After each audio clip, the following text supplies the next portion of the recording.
on the east coast of Africa at Matadoni, and things haven't changed here for more than 1,000 years since the days of Sinbad. And that's why I'm here, because I'm going to take one of these about 1,000 miles south to Zanzibar.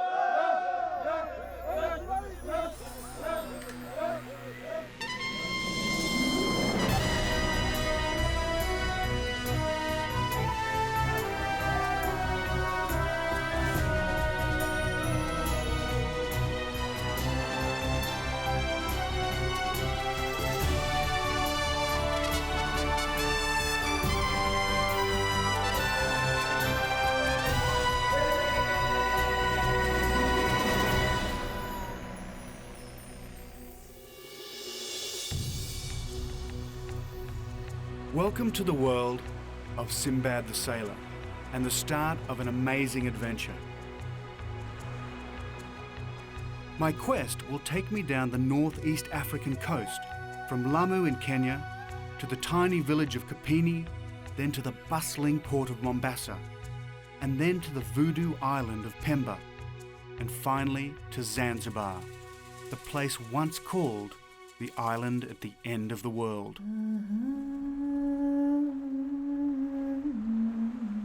I'm about to sail into the life of an extraordinary character, a swashbuckling Arab seaman, explorer and merchant. The stories of Sinbad the Sailor astonish generations with tales of bizarre people and strange mythological creatures from unknown lands.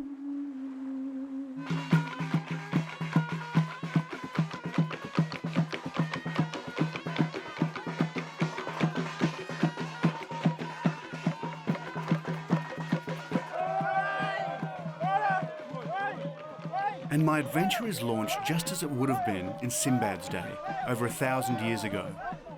Every man from the nearby village is here to drag 12 tons of solid teak to where she'll eventually meet the rising tide.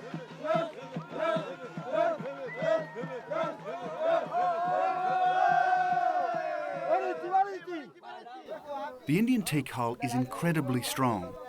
Dhows even smaller than this carried Arab sailors all the way to China and back again. Sinbad's crew would have been men just like these. They don't need plans or modern tools. Their boat building skills are handed down from father to son.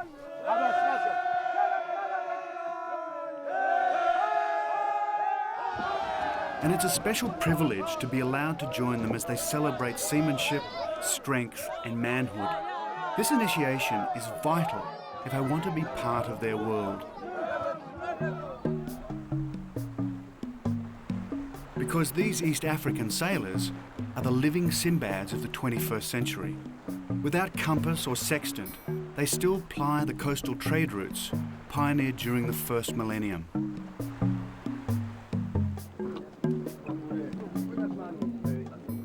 But Sinbad himself is a man lost in mythology, a combination of many men and many deeds. One theory is that he came from Baghdad. The Baghdad merchants of his day controlled the vast Indian Ocean trade route, past Ceylon, through the Indonesian Spice Islands, all the way to China. My first stop on Sinbad's trail is here in Lamu, once a fortress port protected by the Sultan of Oman. This was a medieval Cape Canaveral, a launch pad for men brave enough to step off the ends of the earth, a likely place for Sinbad to start his African adventures.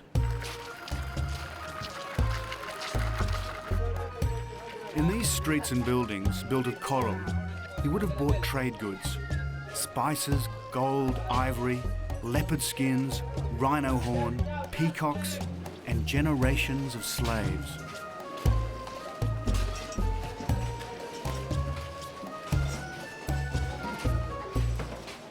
And this waterfront was Sinbad's last sight of modern civilization. From here he sailed south to seek his fortune. And I want to find a dhow to do the same thing.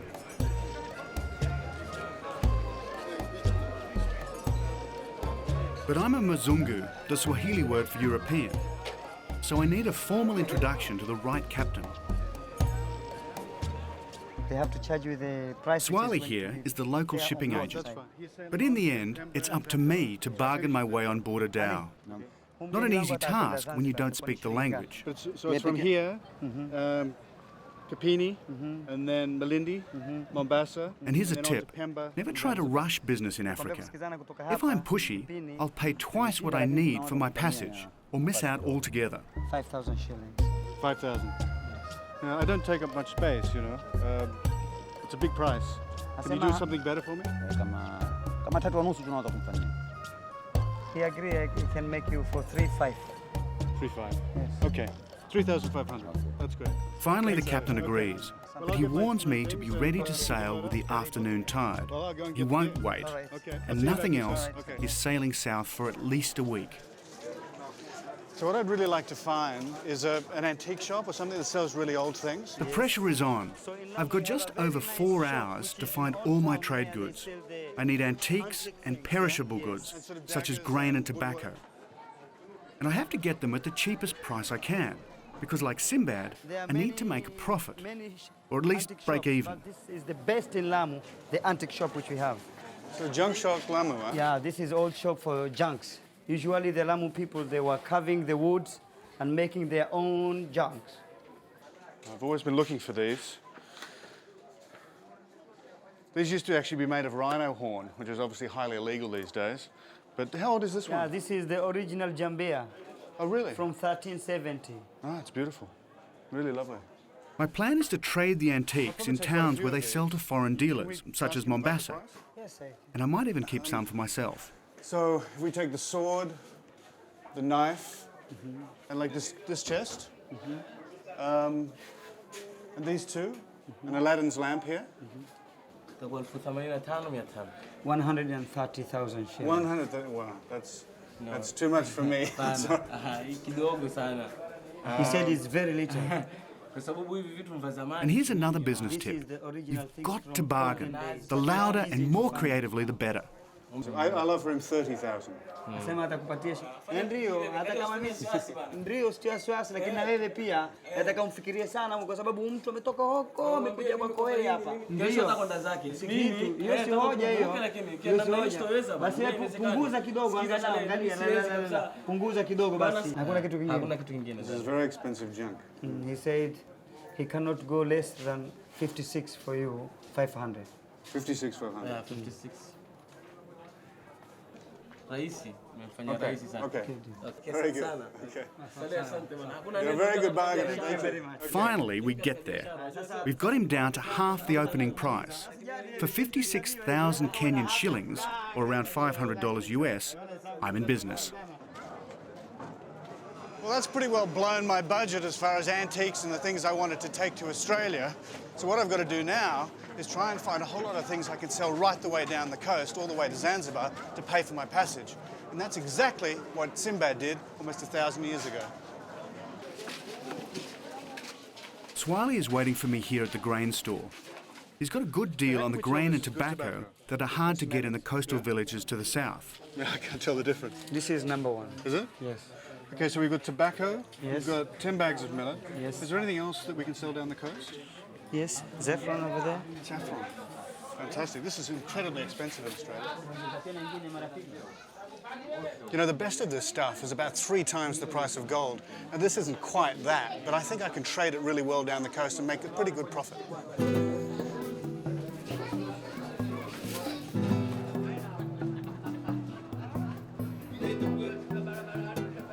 The dhow crew is happy to earn an extra tip by getting my goods down to the waterfront. I'm glad I don't have to find my way through this maze of streets with all this stuff alone.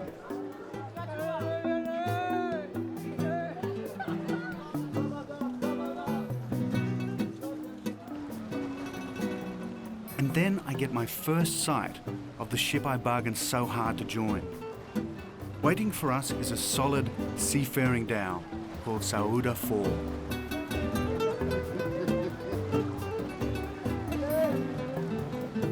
We start loading, and I experience a flash of excitement. The scent of legend is in the air. I can feel Sinbad all around me.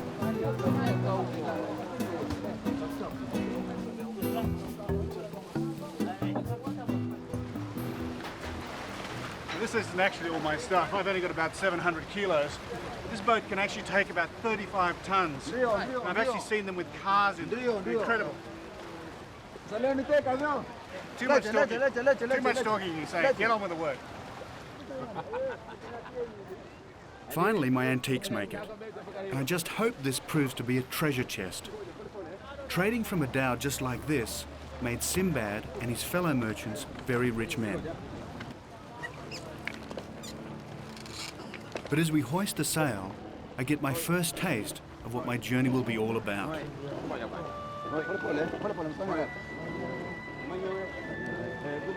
There are no mechanized winches here. The only way to take on gravity is with sweat and muscle.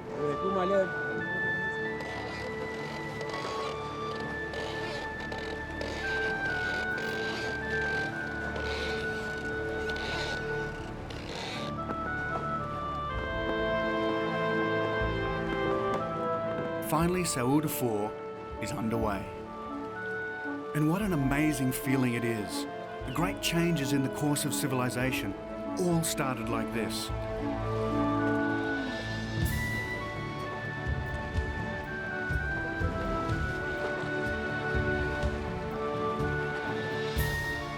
It was like this for the great explorers, such as Cook, Columbus, Vasco da Gama, and Sinbad.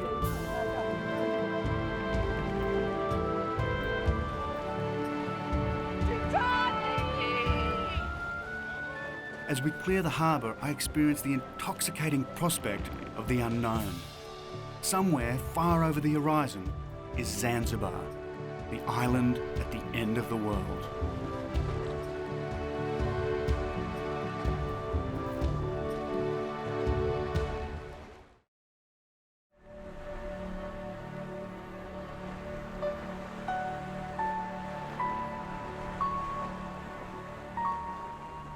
Two hours down the East African coast, and the Sauda is cruising on a smooth monsoon breeze.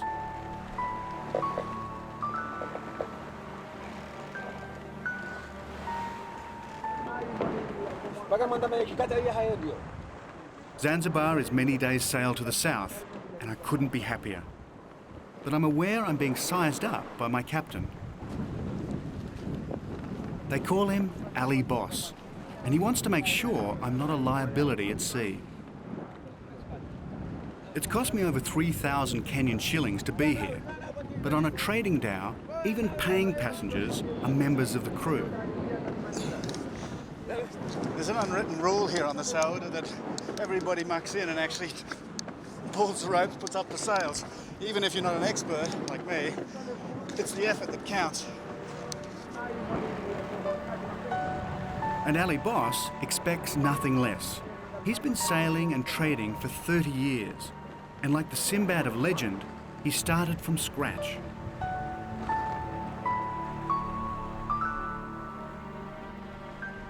It's said Sinbad went to sea after losing his father's fortune. Well, Ali Boss has never had a fortune to lose. He relies on nothing but sail power. And with one wife in Lamu and another in Zanzibar, he's judged to be the most successful dhow trader on the East African coast. Our first destination is the tiny village of Kipini, about 50 kilometres south of Lamu, about a 6-hour sail. Well, this is home for the next 3 weeks. She's about 50 feet long, or 17 metres, and she weighs about 25 tonnes. And in a good stiff breeze, she'll go about 8 knots. That's a ripping 13 miles an hour. And technically, she's about as old-fashioned as you get. There's no engine, no radar, no GPS, and no winches to haul this massive boom up. And everything depends on her lateen sail. This simple piece of design is how the Arab sailors dominated the oceans from the Mediterranean all the way to China. There's an old Swahili saying, you can't move the wind, so move the sail. By moving the huge spread of canvas from one side of the mast to the other, the crew can catch the changing wind. It's much more adaptable than a square sail. The wind can come from anywhere, and the Sauda can go wherever she likes.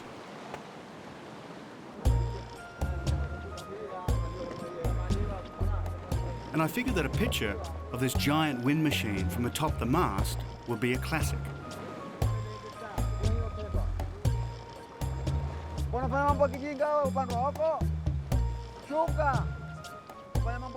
Ali Boss has other ideas. Clearly he thinks his paying passenger could be a problem after all. No sensible person would go to so much trouble for a photograph.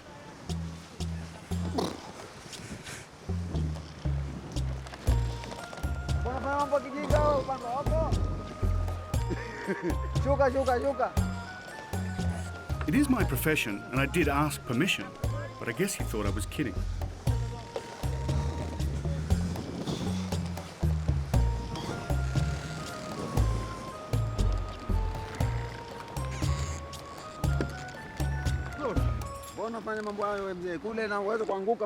Well, I'm a bit, yeah, a bit crazy. But I've seen you get up there. One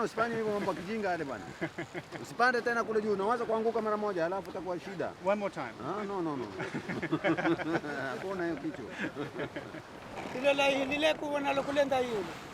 As I get my dressing down, we inch into the first trading port, Kipini.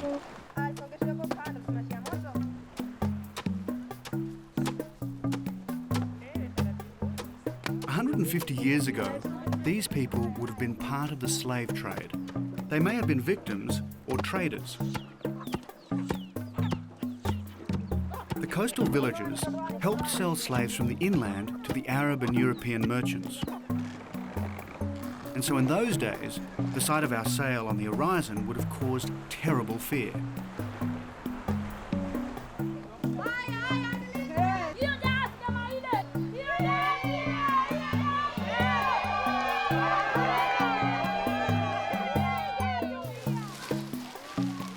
But today, we're very welcome because we've got what they want, sacks of grain.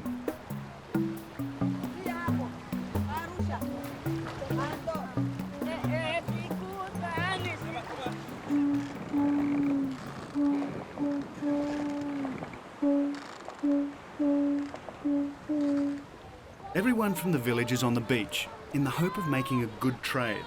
They have plenty of cooking bananas, coconuts and mangoes. But along the coast, with its salty soil, it's almost impossible to grow millet, wheat or maize. And that's what I've got on board.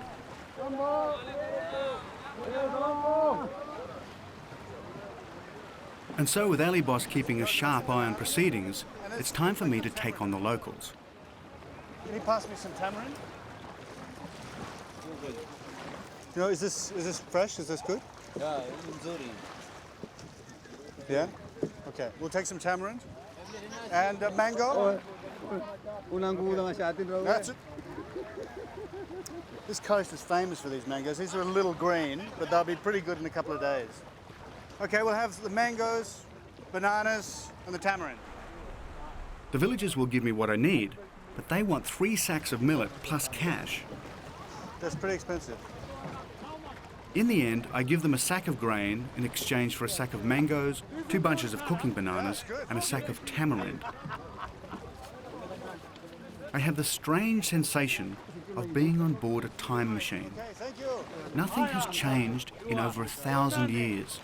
Santa Sana. The villagers head quickly for shore, maybe too quickly. Well, I'm not sure if I've been ripped off or not, but I think we've done pretty well. For a bag of maize, we've gained a whole lot of fresh food. That's not going to be tradable for me, but it's going to be very good for the crew.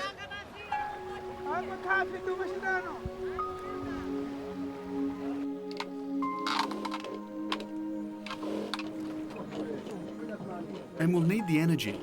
We're a big crew for good reason. Any fewer and we'd never get the half-ton of sail up the mast.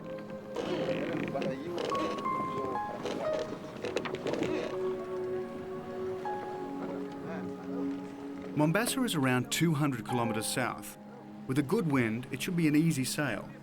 But with no engine, no compass, and uncertain weather, we are literally sailing into the unknown.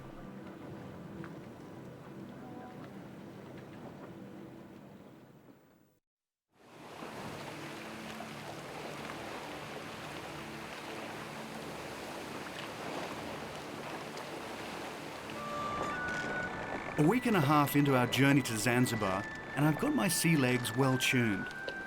There are a dozen of us living and working on this tiny sloping deck. And out here, you've got to stay on your toes, literally. These shark-infested waters leave no room for a clumsy stumble, followed by an unplanned swim. We're 2 kilometres or just over a mile off the East African coast, between the tiny village of Kipini and Mombasa.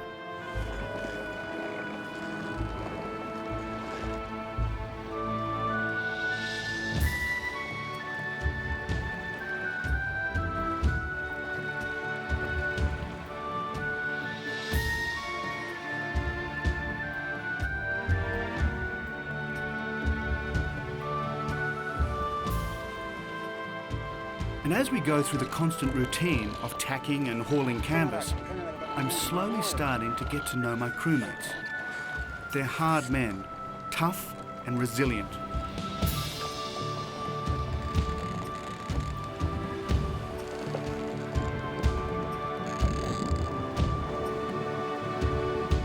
This alley boss lookalike is called Captain Makora, or Cheeky Monkey.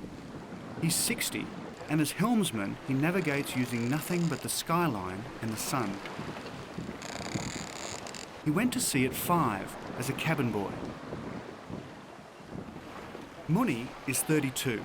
He's a Kikuyu tribesman from Mombasa. He's been at sea for 10 years and has just saved enough money to get married. The oldest man on board is Ibrahim Salim. He's 80 and has spent most of his life as a fisherman. Now he's assistant navigator and elder statesman. He no longer likes to go ashore, but he's got 2 wives and 5 children aged between 20 and 50. And here's an important man. Ali Ahmed is the cook. He's 30 and has worked all over the world. And he and I are about to make ourselves very popular.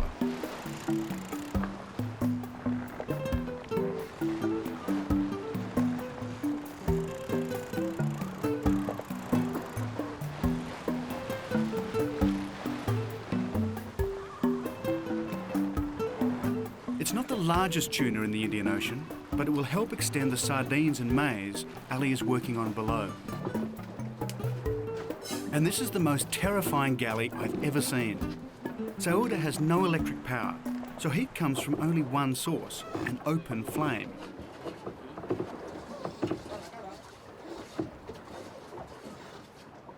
It seems insane on an all-wooden dhow that has no fire extinguishers. But Ali is completely relaxed. Down here amid the smoke and stinking bilge gas, he works miracles. Every 5 hours in all weather, he whips up food for 12 hungry men. It's pretty simple. Spicy fish on a bed of maize. In your supermarket, these would come in cans. But out here, off the African coast, they're absolutely fresh and delicious. And they go very well with a maize meal boiled with water. This is the staple along the coast. It's a little like mashed potato, very filling. You like this? Yeah. And what is their name? The small fish? Small fish is Simsim. Simsim? Yeah. Uh-huh. We call them sardines. Sardine. Or whitebait, maybe. White. Whitebait. Good. No, very good. Oh. This one. Oh.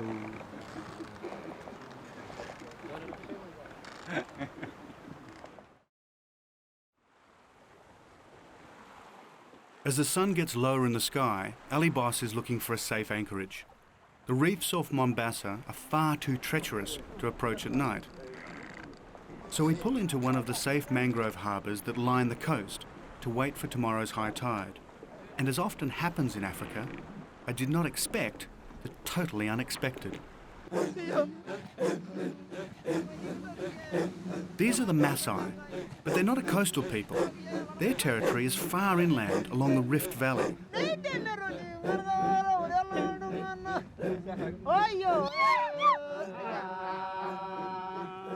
So it's strange to see them so far from home. It turns out they're young warriors working as security guards on the coast.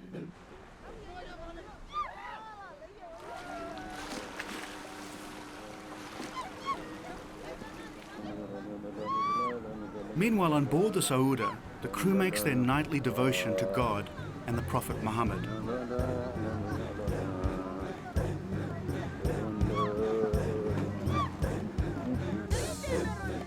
The two events are like a short course in the history of the East African coast. Ashore you have ancient Africa, the culture plundered for centuries, 8 million slaves, tons of ivory, spice and gold. On board the dhow, Muslim traders and a European traveller. It was the Arab and European merchants who moved the money and the slaves to the Middle East and beyond.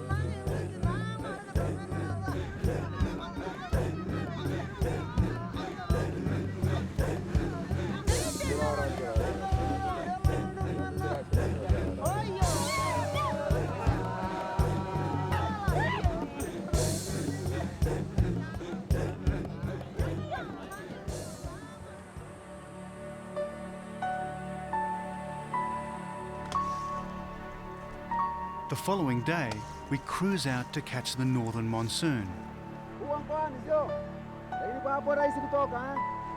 Ali Boss checks with the passing local to make sure we don't plough into an unexpected reef.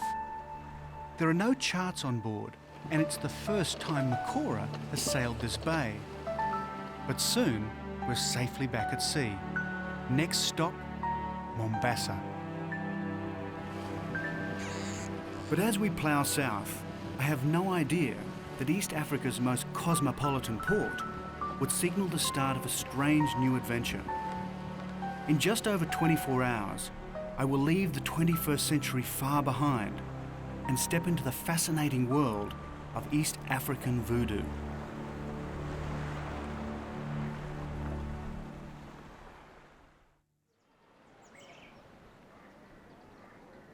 Mombasa at last. After 2 weeks at sea, we sail in under the looming 16th century guns of Fort Jesus. Through this rifle port, the Sauda looks as if she's sailing on a map of Africa. And in a way, it sums up the clash between Islam and Europe that dominated this harbour.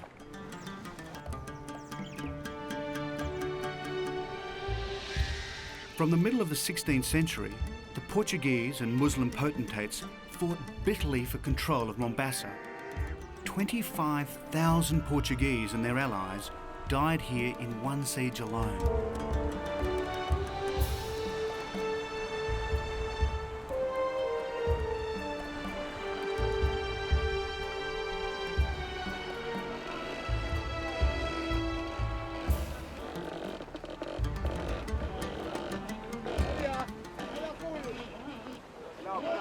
Today, Mombasa is a central trading terminus for dhow captains trading south to Zanzibar and north to Somalia and beyond.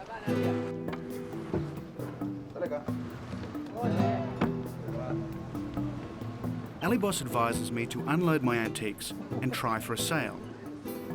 He says this is the best chance I'll have.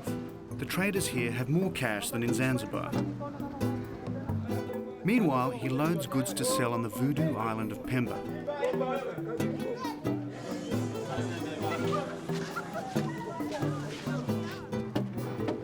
He'll get a good price for washing powder and foam mattresses. The mattresses are in short supply, especially in Zanzibar.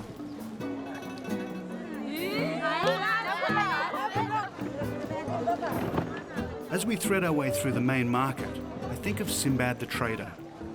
He would have spent his life just like this, a stranger in a strange land, living off his wits the best way he could. See, I don't know when I bought them in Lamu if they're good pieces or not, or whether I... And I'll need to be on my toes to outwit this man. Coffee pot. Jimmy Doty is the most famous trader in Mombasa. Quite reasonable. Yeah. It's okay. Many of the African artifacts you see in your local curio shop probably passed through his hands. 50,000. See, I paid 56.5. But anyway, how you want cash or you want to barter?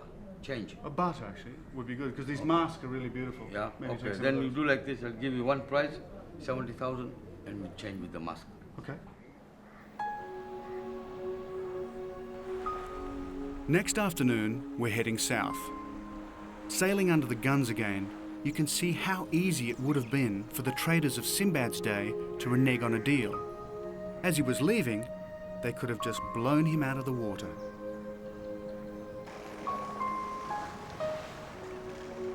But I think the legendary sailor would have been proud of me.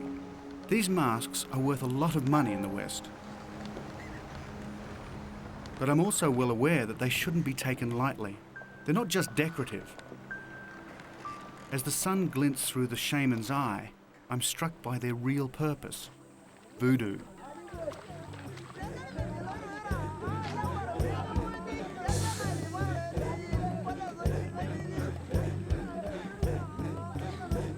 Two days later, we're coming ashore on the island of Pemba. Magic is still practiced here, and Ali Boss has agreed to be my guide. For centuries in Africa, voodoo has mixed uneasily with Christianity and Islam, and little in the mixture has changed.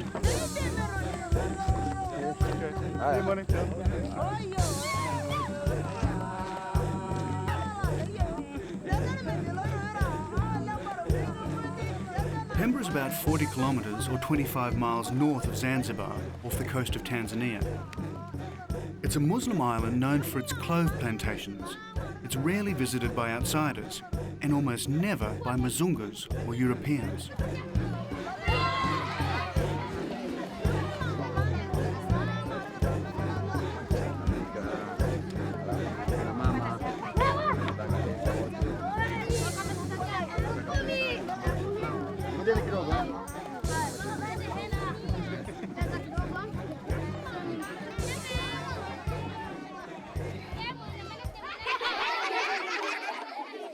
And as I take portraits of these children, it's hard to connect their innocence with a common perception of voodoo.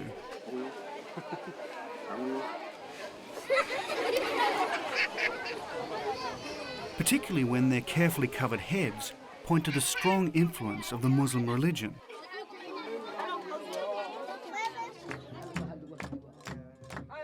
But this unique East African version of ancestor worship is taken more seriously than Western medicine.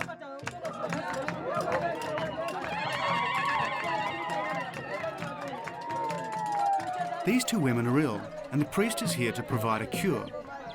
First, he casts a spell to call up their dead relatives.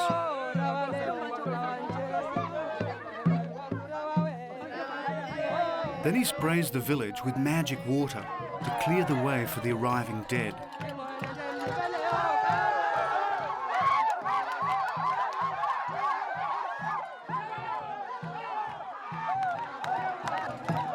From then on, it's up to the priest's assistants to feel the approach of the invisible spirits.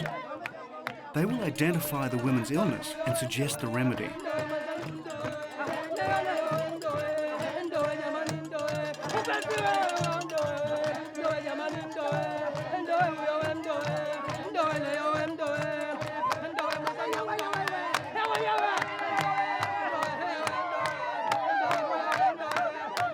Soon the women are possessed. Their ancestors are present. The priest works hard to make the spirits present their diagnosis. What's making the women ill? How should they be cured?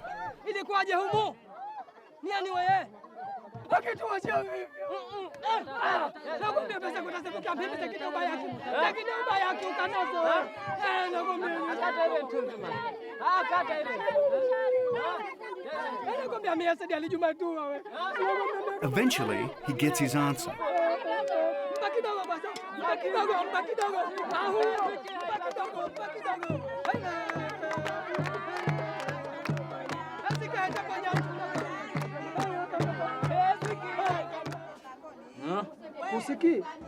Back inside their hut, he writes the cure in his own blood.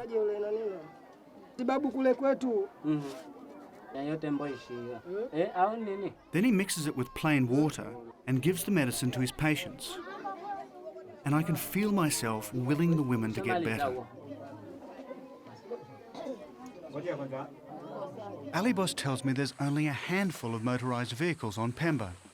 And later in the day, he manages to get hold of one to get us to the other side of the island. he's planning a big surprise.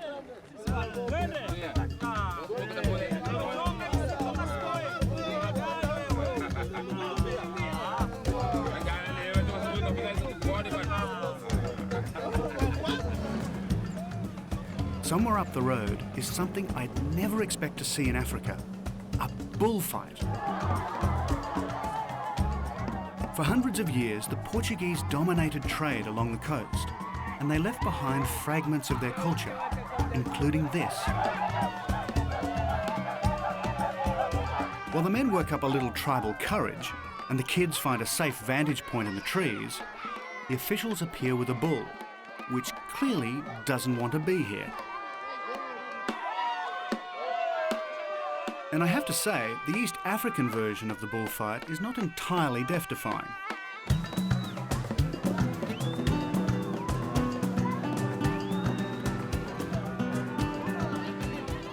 He has a go at the rattan carpet and runs away.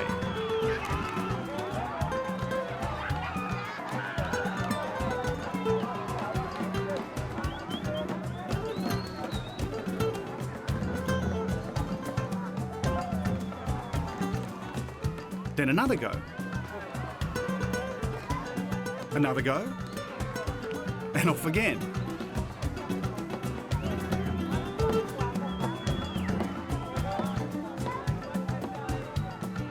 The only thing this animal wants to charge is into the wild blue yonder. I don't know if you'd call this bullfighting or bull baiting. I was expecting to come to an arena and a little more equal odds with a bull not on a road. But this is their tradition and they've been doing it since the Portuguese came here. And so we'll leave it at that, I guess.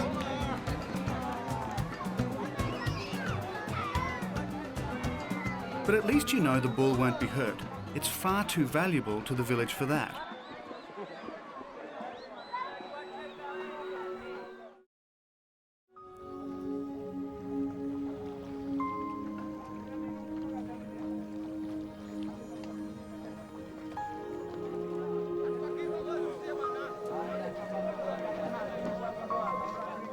The day on Pemba was a draining experience, and I was happy to get back to work at the port. It's a relief to meet up with the rest of the crew and our freshly patched sail. Ali Boss has agreed to help me sell my 10 remaining sacks of Militan maize. And he has to be tough about it though. A shipment has just come in from another dhow. There's a glut, and so the price will be low.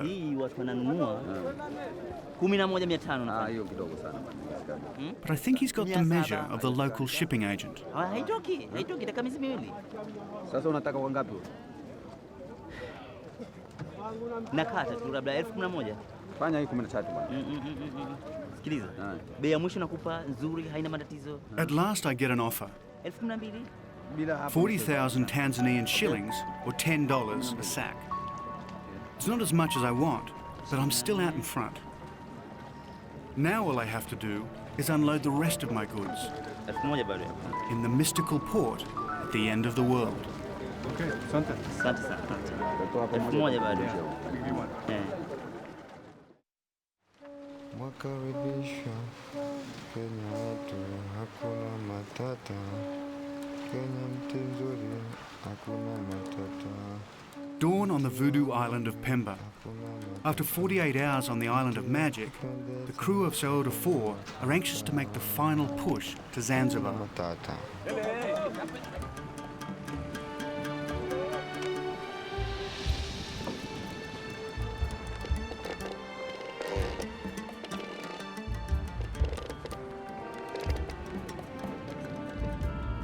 With a good breeze, we'll make landfall after a 2-day sail.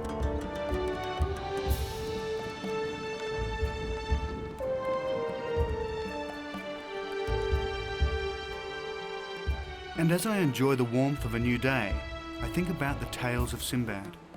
I have no doubt that he too experienced voodoo.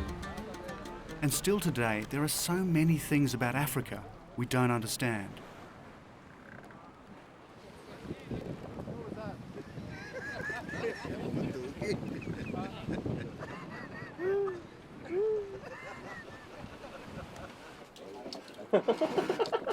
I'm the badge.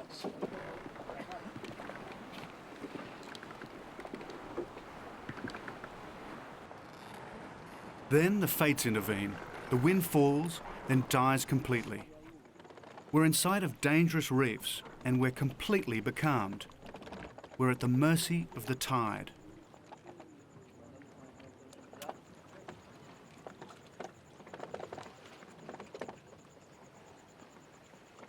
When it turns in a couple of hours, we'll be pushed helplessly back to land.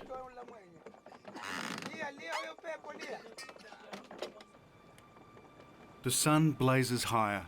There's a zephyr breeze, and we barely move.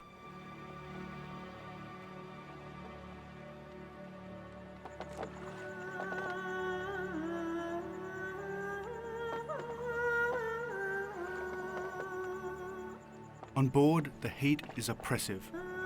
It melts all desire to make an effort, even to talk.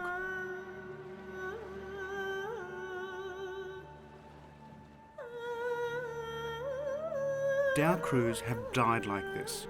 Becalmed for weeks, they have perished of hunger and thirst.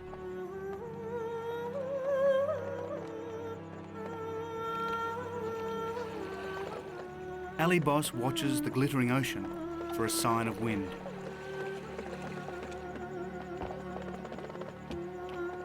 The hours dissolve into each other. I write to take my mind off things. Remember, we have no radio, no engine. We could be out here for days.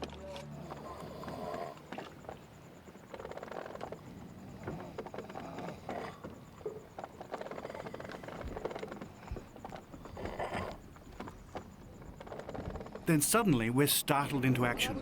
The boys have seen the ocean rippled by wind, and the canvas fills with power.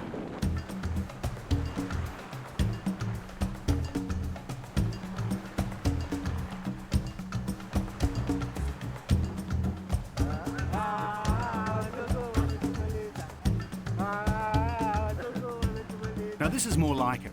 The boys shake off the heat, and rejuvenated by the cool breeze, we break into a Swahili sea shanty.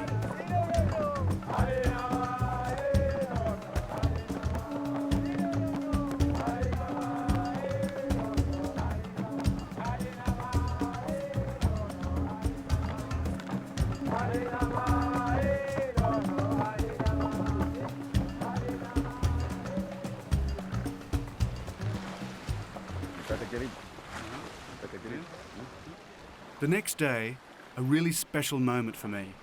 After all these weeks at sea, Ali Boss hands me the tiller, and I feel truly honoured.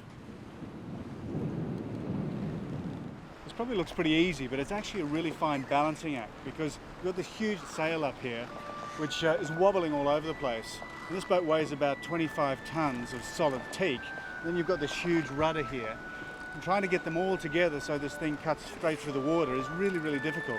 And as you see, Ali's actually adjusting this all the time because I'm steering so badly. But it's an incredible balance to try and make it not wallow in the water, which is actually what I'm making it do.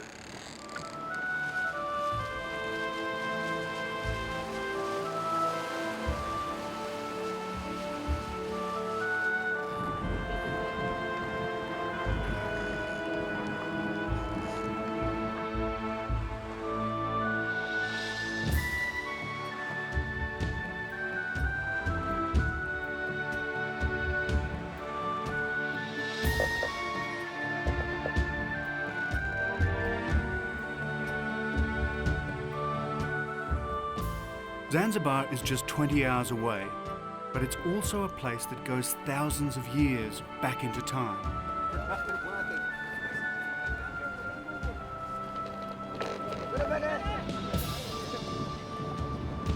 At last, Zanzibar, the port once known as the terminus at the end of the world.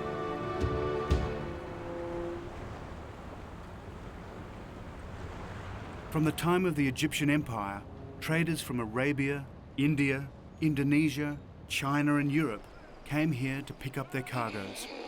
Spices, gold, ivory, and the millions of slaves.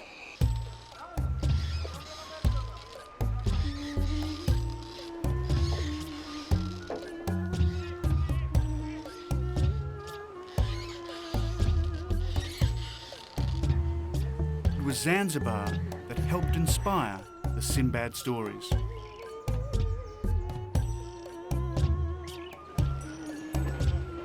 And judging by this thick jumble of dhows, it's clear that the Sinbad ethos is alive and well at the dawn of the 21st century.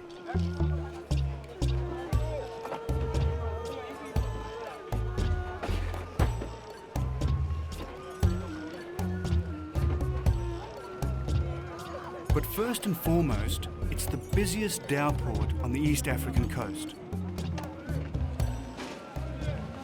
The Sinbad stories are one thing, earning a living in a tough world is another. About 500,000 people live and work here. Their survival depends entirely on the spices and the imported goods coming ashore. Now I have one last task to complete my apprenticeship as a merchant.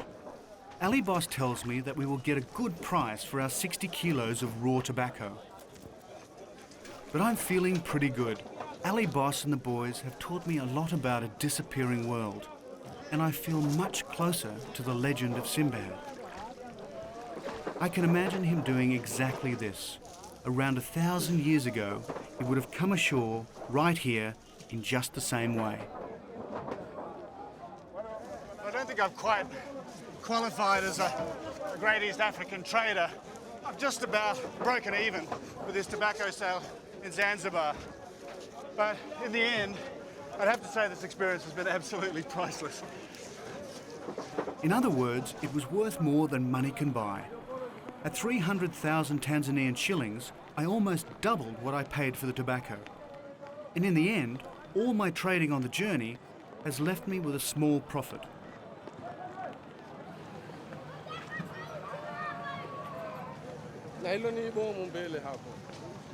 It's my last night ashore with the boys, and I'm anxious to repay their generosity and friendship.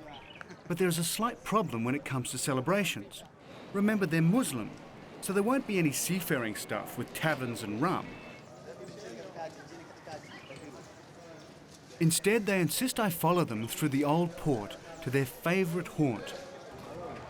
This place, Zanzibar's open-air food market. Not exactly what I had in mind, but they say it's magic, and it is.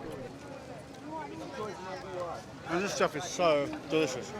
It's caught every day, and they just put it out here in all these different stalls. It's just the most fantastic seafood. Then we say our goodbyes.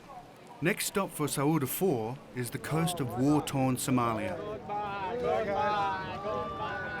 I don't know when we'll sail together again, but they've taken me on a fantastic voyage.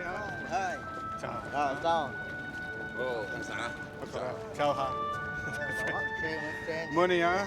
Thank you, my friend.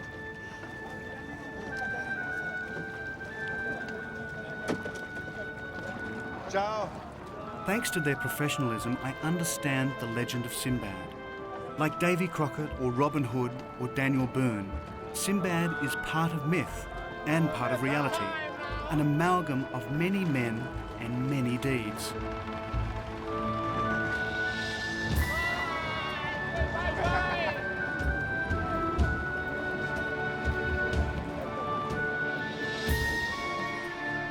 But I know that Sinbad the Sailor is alive and well today. There are hundreds of Sinbads up and down this coast, and Ali Boss is just one of them. I know that somewhere we'll meet again, because the spirit of Sinbad will always take us on a journey to the ends of the earth.